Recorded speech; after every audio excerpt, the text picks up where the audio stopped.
भारत माता की, भारत माता की।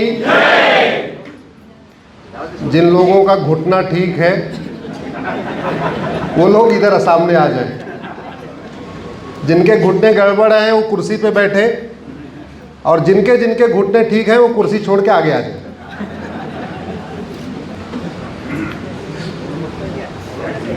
आ जाओ भैया।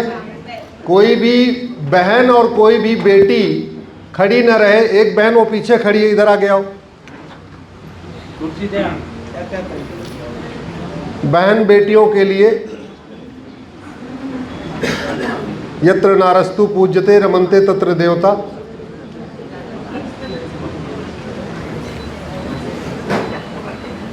ऐसा है, सुनिए, ये मंच भी आप ही का है। इधर आइए ना, ऊपर ऊपर आइए। ऐसा 4 लोग थोड़ी बैठेंगे, आप लोग भी आ जाओ, इधर बैठो।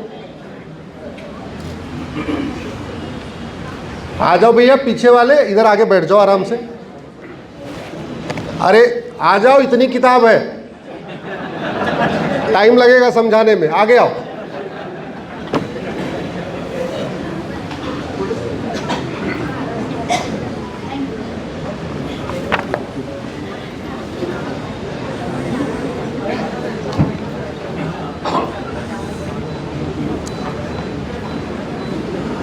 कुछ लोग मंच पे भी बैठ जाए, कोई दिक्कत नहीं, जगह खाली है ना, इधर बैठिए ना, बैठ जाए सब लोग। इधर आगे भी जगह खाली है, इधर बैठ जाए। कोई खड़ा ना रहे। आप खड़े रहेंगे तो मुझे तकलीफ होती रहेगी। आप बैठ जाइए।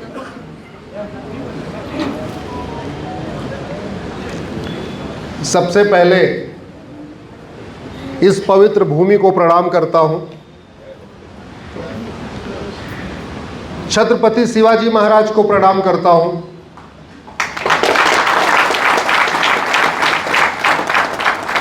जिनके कारण मेरा नाम अश्विनी उपाध्याय है और आज भी मैं हिंदू हूं।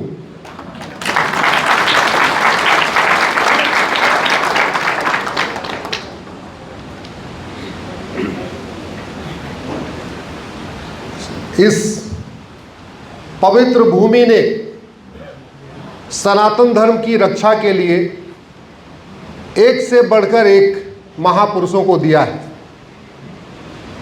उन सभी महापुरुषों को मैं प्रणाम करता हूं।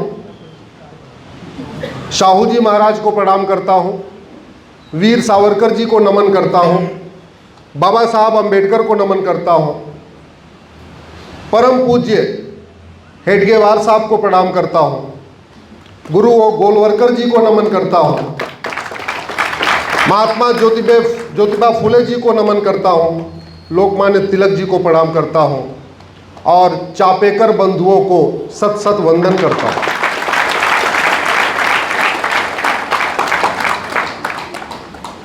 आपने जो विषय रखा है वक्फ एक्ट, इसकी लड़ाई कोर्ट में चल रही है। अब देखना यह है कि पहले कोर्ट इसको खत्म करता है या पहले इसको पार्लियामेंट खत्म करता है। खत्म तो होगा, यह गारंटी मेरी है।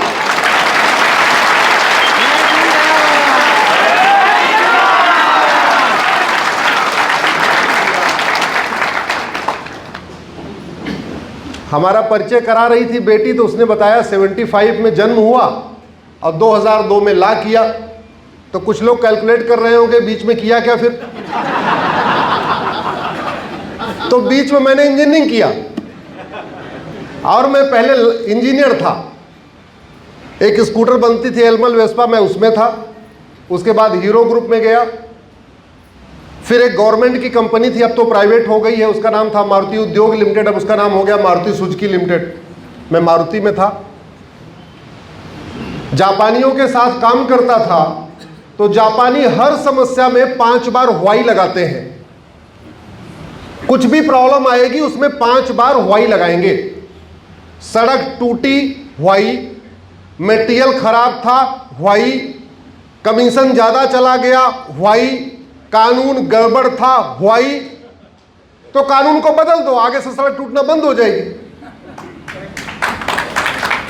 ये मैंने जापानियों से सीखा। तो मैंने सोचा फिर मैं क्या करूं। तो फिर मैंने प्रॉब्लम की रूट का एनालिसिस करना शुरू किया। अखबारों में प्रॉब्लम भरी रहती है। प्रतिदिन 4-5 प्रॉब्लम में 5 बार हवाई लगाता था। हवाई लगाने के बाद मुझे समझ में आया कि भारत की 80% समस्याओं का मूल कारण घटिया कानून है। 80%। भारत में केवल 20% समस्याएं ऐसी हैं जो धूप ज्यादा आ गई, सूखा हो गया, बाढ़ आ गई, ये भूकंप आ गया। अदरवाइज 80% समस्याएं मानव निर्मित हैं, इंसान ने पैदा किया, और इंसान में भी पॉलिटिशियन ने पैदा किया। तो जब मैं वाई एनालिसिस करने लगा तो मुझे समझ में आया, अच्छा इसमें से 80% जो प्रॉब्लम है उसमें से समस्या का समाधान या तो संसद में होगा या तो सुप्रीम कोर्ट में होगा। अब संसद में जाना तो बड़ा मुश्किल, टिकट भी बड़ा महंगा आजकल चल रहा है। तो मैंने सोचा एक काम करो, ला करते। तो मैंने ला कर लिया। अब ला कर लिया तो अच्छी खासी इंजीनियर की नौकरी, वो भी गवर्नमेंट कंपनी की नौकरी, तब तो गवर्नमेंट कंपनी हुआ करती थी। छोड़े कैसे, घर का मैं बड़ा।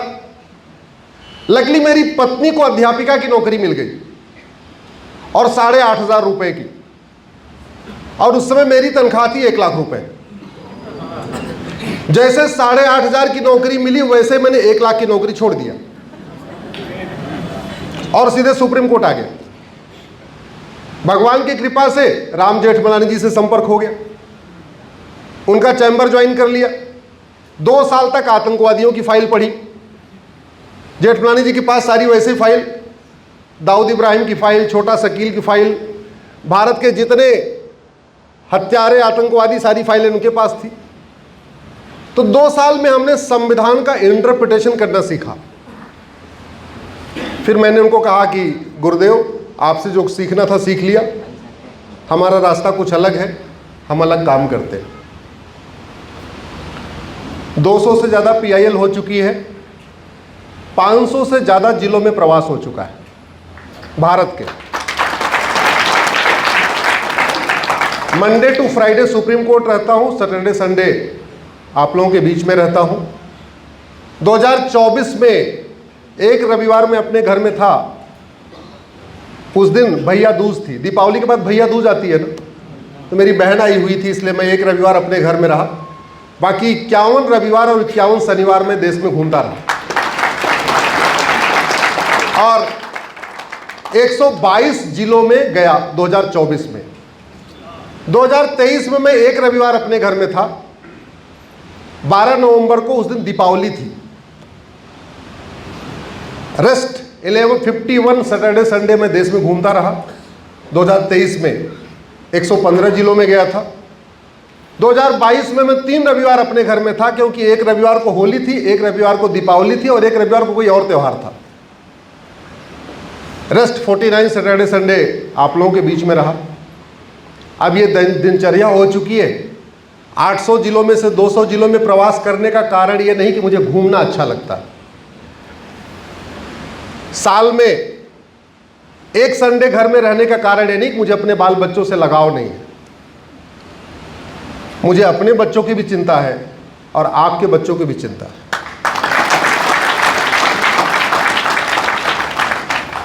आज का दिन बहुत पवित्र है। बड़े लंबे संघर्ष के बाद 1 साल पहले आज प्राण प्रतिष्ठा हुई थी। उस केस में एक सुन्नी वक्फ बोर्ड था, एक शिया वक्फ बोर्ड था और बाकी हिंदू पक्ष थे। एक सुन्नी वक्फ बोर्ड था, कह रहा था ये जमीन बाबर की है। हिंदू तो लड़ ही रहे थे, लेकिन उसमें एक शिया वक्फ बोर्ड भी था। वो कह रहा था ये जमीन हमारी है, क्योंकि मीर बाकी शिया था और मंदिर हमने तोड़ा, तो इसलिए हम यहां दोबारा मंदिर बनवाना चाहते हैं। उस शिया वक्फ बोर्ड का मैं वकील था।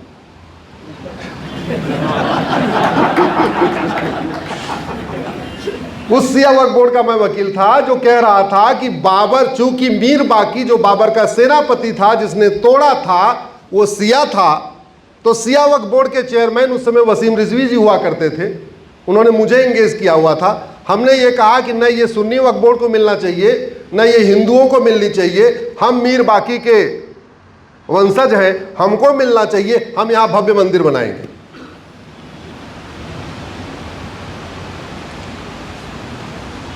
आजकल संविधान पे बहुत चर्चा हो रही है।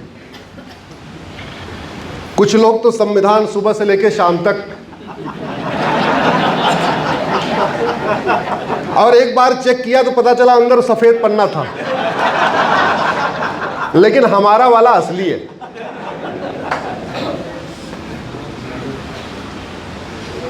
इसमें वक्फ शब्द है ही नहीं। भारत के संविधान में WAQF नाम का शब्द ही नहीं है, और इसके बावजूद वक्फ बोर्ड बन गया।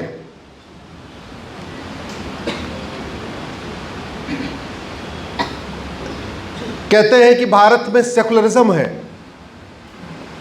सेकुलर देश है, और सेकुलरिज्म का मतलब ये होता है कि मजहब के आधार पे कोई नियम कानून हो ही नहीं सकता। मैं कहता हूं न बाइबल से न कुरान से भारत चलेगा, न बाइबल से न कुरान से भारत चलेगा। तो कहते हैं आप तो कम्युनल बात कर रहे हो, इसमें कोई कम्युनल बात है क्या? और संविधान दो शब्दों से मिलकर बना है, संविधान। ऐसा विधान जो सबके लिए समान हो उसको क्या कहते हैं? जोर जोर बोलते रहेंगे तो बढ़िया रहेगा, इंटरेक्शन बना रहेगा। ऐसा विधान जो सबके लिए समान हो उसको क्या कहते हैं? संविधान। तो ना बाइबल से ना कुरान से भारत चलेगा, और संविधान कहता है मजहब के आधार पे न नियम होना चाहिए, न मजहब के आधार पे कानून होना चाहिए, न मजहब के आधार पे मंत्रालय होना चाहिए, न मजहब के आधार पे आयोग होना चाहिए, न मजहब के आधार पे बोर्ड होना चाहिए, न मजहब के आधार पे ट्रिब्यूनल होना चाहिए। कुछ होना नहीं चाहिए मजहब के आधार। और स्पेशली कहा गया चूंकि विभाजन हो चुका है मजहब के आधार पे, तो अब दोबारा मजहब के आधार पे कुछ नहीं होगा। लेकिन देश के साथ गद्दारी देखिए कितनी बड़ी किया। 1954 में पहली बार नेहरू जी ने कानून बनाया, वक्फ एक्ट। उसके पहले वो कह रहे थे, कहीं कागज में नहीं है, कि हमारे पास 50,000 एकड़ जमीन है। जैसे नेहरू जी ने कानून बनाया वैसे जमीन बढ़ना शुरू हो गई। इंदिरा जी ने उसको और मजबूत किया और जमीन पे कब्जा शुरू हुआ। राजीव गांधी ने और मजबूत किया और कब्जा शुरू हुआ। 1995 में नरसिम्हा राव ने उसको और खतरनाक बनाया और कब्जा शुरू हुआ। 2013 में अभी कुछ दिन पहले जो गए हैं मनमोहन सिंह जी ने उसको और खतरनाक कानून बना दिया, तो और कब्जा शुरू हुआ। और कब्जा इतना हो गया कि आज की डेट में भारत के 10 लाख एकड़ जमीन पे वक्फ बोर्ड ने कब्जा कर लिया। 1950 में कितने जमीन पे कब्जा था? 50,000। आज कितने जमीन पे कब्जा है? 10 लाख। 9.5 लाख एकड़ जमीन पे कब्जा हो गया। मालदीव का क्षेत्रफल 75,000 एकड़ है, और भारत में वक्फ बोर्ड ने कितनी जमीन पे कब्जा किया हुआ है? इसका मतलब 13 मालदीव बन जाएगा वक्फ बोर्ड की जमीन पे। इसके बाद भी 50,000 एकड़ जमीन बची रहेगी। सिंगापुर का क्षेत्रफल 1,80,000 एकड़ है, यानी भारत में वक्फ बोर्ड की जमीन पे 5 सिंगापुर बन जाएगा, फिर भी 1 लाख एकड़ जमीन बची रहेगी। बहरीन का क्षेत्रफल 1,90,000 एकड़ है, और भारत में वक्फ बोर्ड ने कितने जमीन पे कब्जा किया है?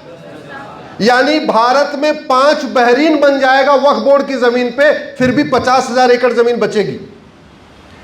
हांगकांग का क्षेत्रफल 2.5 लाख एकड़ है, यानी भारत में वक्फ बोर्ड की जमीन पे 4 हांगकांग बन जाएगा। डेनमार्क का क्षेत्रफल 3,35,000 एकड़ है, यानी भारत में वक्फ बोर्ड ने जितनी जमीन कब्जा किया है इसके ऊपर 3 डेनमार्क बन जाएगा। फिनलैंड का क्षेत्रफल 3,90,000 एकड़ है, यानी भारत में वक्फ बोर्ड की जमीन पे 2 फिनलैंड बन जाएगा और 2 मालदीव बन जाएगा। मॉरिशस का क्षेत्रफल 5 लाख एकड़ है, इसका मतलब भारत में वक्फ बोर्ड की जमीन पे 2 मॉरिशस बन जाएगा। लग्जमबर्ग 6 लाख एकड़, साइप्रस 8 लाख एकड़, जॉर्जिया 9 लाख एकड़ और वक्फ बोर्ड दुनिया के 50 देशों का क्षेत्रफल 10 लाख एकड़ से कम है। और यह पाप किसने किया? उन लोगों ने किया जिन्होंने संविधान की शपथ लिया था कि हम संविधान के अनुसार देश को चलाएंगे। डॉक्टर का काम जिंदगी देना है या जिंदगी लेना? जोर से बोलिए जरा। और अगर कोई डॉक्टर वेतन भत्ता ले रहा हो और दवाई दे दे के लोगों को मार रहा हो तो वो डॉक्टर क्या कहलाएगा? देशद्रोही, गद्दार, मक्कार। यह काम किया गया है। एक बात याद रखिएगा, केवल वोट के आधार पे कोई सांसद विधायक नहीं बनता। आप किसी को 10 लाख वोट से जिता दीजिए, जब तक वो संविधान की शपथ नहीं ले लेगा तब तक वो सांसद विधायक नहीं कहलाएगा। जब तक संविधान की शपथ नहीं ले लेगा तब तक उसको वेतन भत्ता, गाड़ी बंगला फ्री है, टिकट फ्री, रेल टिकट ये नहीं मिलेगा। तो सबसे इंपॉर्टेंट क्या है? संविधान की शपथ लेना। शपथ कहां लिखी हुई है? शेड्यूल 3 में। क्या शपथ है? कि मैं देश की एकता अखंडता को मजबूत करूंगा, मैं संविधान के अनुसार कार्य करूंगा और संविधान विरोधी कानून बना दिए। अगर कोई व्यक्ति वेतन भत्ता, गाड़ी बंगला ले, लेकिन जिस काम के लिए ले वो काम न करे तो क्या कहते हैं? ये तो हराम का खाता है। बोलते नहीं बोलते? आपके मराठी में कुछ और शब्द यूज करते होंगे। क्या बोलते? अरे ये तो हराम का खा रहा है। और जो हराम का खाता है उसको क्या बोलते हैं? जोर से बोलिए, क्या बोलते हैं?